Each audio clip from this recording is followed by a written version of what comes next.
Salut à tous, bienvenue dans cette nouvelle vidéo. Oui, hier soir, le PSG s'est bien imposé 2-0 face à la Real Sociedad en huitième de finale aller de la Ligue des Champions. Après une première mi-temps compliquée et un coup de gueule de Luis Enrique à la mi-temps dans les vestiaires, les Parisiens ont réussi à l'emporter. Malgré cela, le cas du coach parisien a été au centre des débats en Espagne et en France, où la presse est très divisée. En France, le technicien espagnol ne fait pas du tout l'unanimité.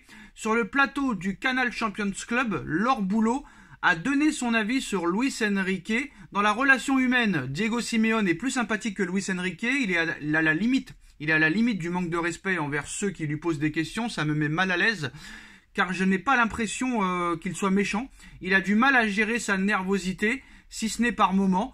Donc le coach du Paris Saint-Germain a en revanche été défendu par David Ginola et Samir Nasri. Les deux consultants apprécient sa personnalité franche.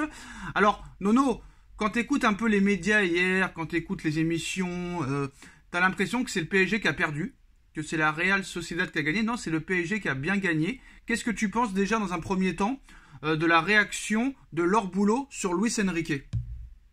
Eh ben Laure Boulot parle de ballon. Qu'est-ce que tu vas comparer Enrique avec Simeone? Qu'est-ce que ça a à voir? Et d'ailleurs, je voudrais savoir d'où elle sait que Simeone est plus gentil qu'Enrique. Première chose. Deuxième chose, ce que j'ai à dire, la faiblesse des consultants médias, mais c'est pire en pire, à part nous dire Mbappé homme du match alors que c'est Dembélé. Donc lui, Mbappé, il a gagné. Quoi qu'il arrive, ça sera l'homme du match. Quoi qu'il arrive, c'est l'homme du match. Coupe du Monde, Messi, non, c'est Mbappé l'homme du match. Même quand il est mauvais, il est bon. Et ça devient insupportable. Quant à Mademoiselle Boulot, ou Madame Boulot, pardon, eh ben je lui dis, d'où vous sortez encore ça? D'où est-ce que vous connaissez d'abord Simeone pour savoir s'il est gentil? Et Enrique répond comme il veut, tout simplement. Alors Diego Simeone, elle le connaît parce qu'elle l'a déjà interviewé. Et je pense qu'elle devrait parler plus ballon que la personnalité de Luis Enrique. Eh ben t'as raison Sacha, maintenant c'est ça le problème. On parle plus de ballon, on parle que de personnalité, on parle que du buzz, on parle que du clash qui peut advenir. Ça devient insupportable. Eh ben il y a eu d'autres clashs hier soir. Nono, déjà hier soir, Samir Nasri s'est assis dans son fauteuil de consultant du Canal Champions Club pour suivre et analyser la rencontre entre Paris et la Real Sociedad.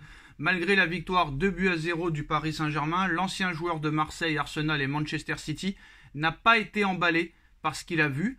Ce que je ne comprends pas, moi, c'est qu'on est au mois de février et que Luis Enrique, sa philosophie, c'est d'avoir beaucoup plus de maîtrise de balle. Au mois de février, contre une équipe qui effectue un pressing pendant 45 minutes assez haut, le PSG n'a pas de solution et il faut que l'entraîneur leur tire les oreilles un petit peu à la mi-temps pour qu'ils puissent rectifier le tir. Face au Real Madrid ou à Manchester City, ça ne passera pas.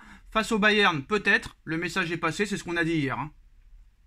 Eh ben exactement, c'est ce qu'on a dit hier. On n'attend pas après eux pour remarquer ce qui s'est passé hier. Comme je l'ai dit moi, Enrique a complètement tourné sa veste hier. Moi, qu'on vienne pas me dire qu'hier c'était un jeu de possession. Hier c'était un jeu de verticalité. On balance le ballon, on va vite devant. Eh ben, je pensais jamais qu'Enrique ferait ça. Bah moi, Nono, c'est rare, c'est rare que je défende un coach du Paris Saint-Germain. J'ai fracassé Galtier, j'ai explosé Pochettino, j'ai humilié Thomas Tuchel à juste titre. Là, je vais pas défendre Enrique. Je vais pas défendre Enrique parce que tout le monde sait que Beraldo n'avait rien à faire latéral gauche et qu'il aurait fallu mettre Mukiele. Ou même peut-être Hernandez, parce qu'apparemment Nono Hernandez n'avait rien du tout. C'est lui-même qui l'a dit, Enrique, il n'avait pas de problème physique, pas de problème musculaire, il était apte. Donc là, je ne sais pas à quoi jouer Luis Enrique pour mettre Beraldo à gauche, Lucas Hernandez. Est-ce qu'il y avait un carton jaune de la part de Lucas Hernandez? On ne sait pas. Mais mettre Beraldo à gauche, déjà c'est suicidaire, parce que déjà c'est pas son poste. Et en plus, il n'est pas prêt pour ce genre de match. Après, tout le monde savait aussi qu'il fallait mettre Ugarte au milieu de terrain à la place de Ruiz. Mais quand même, Nono, il y a une victoire à la fin. Le mec, il a quand même assez de personnalité pour peut-être rectifier ses erreurs.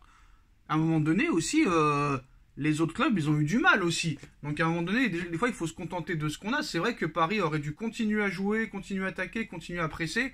Mais à un moment donné aussi, Nono, il faut être content de la victoire. des fois, à un moment donné, oui, d'accord, il a fait des erreurs. Mais à un moment donné, il faut parler aussi de la réaction qu'a eu le Paris Saint-Germain.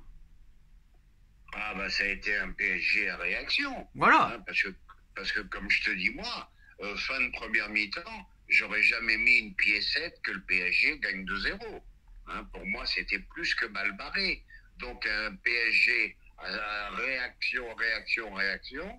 Maintenant, je veux confirmer ce que tu as dit. Beaucoup de bizarreries dans la composition d'équipe. Beraldo, on lui tombe tous dessus. Ok, il n'est pas bon. Ben, c'est pas son poste. Il faut quand même être indulgence. C'est un central de formation. Alors, on va essayer... Alors, je finis, je te laisse parler. Hernandez, point d'interrogation. Il n'était pas blessé, il joue pas. Ben voilà, des fois, il y a certains choix de coach que je comprends pas. Alors, même quand les choses tournent bien sur le terrain pour Paris, cela peut déraper en coulisses. Hier soir, Paris a su s'imposer 2-0 face à la Real Sociedad après avoir tremblé en première période. Et pour le journaliste de RMC Daniel Riolo, le cas Marquinhos a encore posé problème. On a connu le journaliste plus inspiré dans ses attaques puisque le défenseur brésilien... Bon, de là à dire, parce que la presse dit que Marquinhos a été impeccable hier. Non, j'irai pas jusque-là, faut arrêter le politiquement correct. Il n'a pas été impeccable. Il a fait le boulot, mais il n'a pas été impeccable dans ses interventions. Il a été moyen bon, j'ai envie de te dire.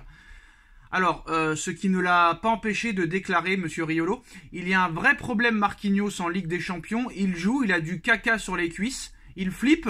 Honnêtement, je ne sais pas. Il a toujours l'air d'être apeuré dans ses prises de balles. L'expérience qu'il a, c'est une expérience de loser. Et le frère à Marquinhos, Nono, carrément veut se battre avec Daniel Riolo. Il lui dit, si tu es un homme, dis-moi tout ce que tu as à dire aujourd'hui en face. On verra qui va se chier dessus. J'espère que l'on va se rencontrer rapidement. Moi, j'ai deux réponses à ces deux gars-là, Nono. Je défendrai ni l'un ni l'autre. Pour moi, c'est deux sacs à merde. C'est-à-dire qu'il y en a un, quand il supporte pas un joueur, il est obligé de l'insulter. Et l'autre, il défend son frère, d'accord, mais de là à faire des menaces de bagarre, pour moi, c'est deux sacs à merde.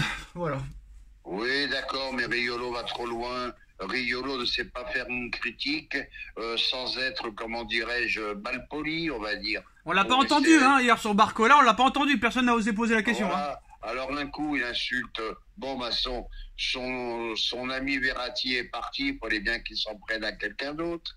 Il a commencé par Barcola. Bon, mais Marquis, on connaît ses limites. Ses 5 premières minutes hier ont été catastrophiques.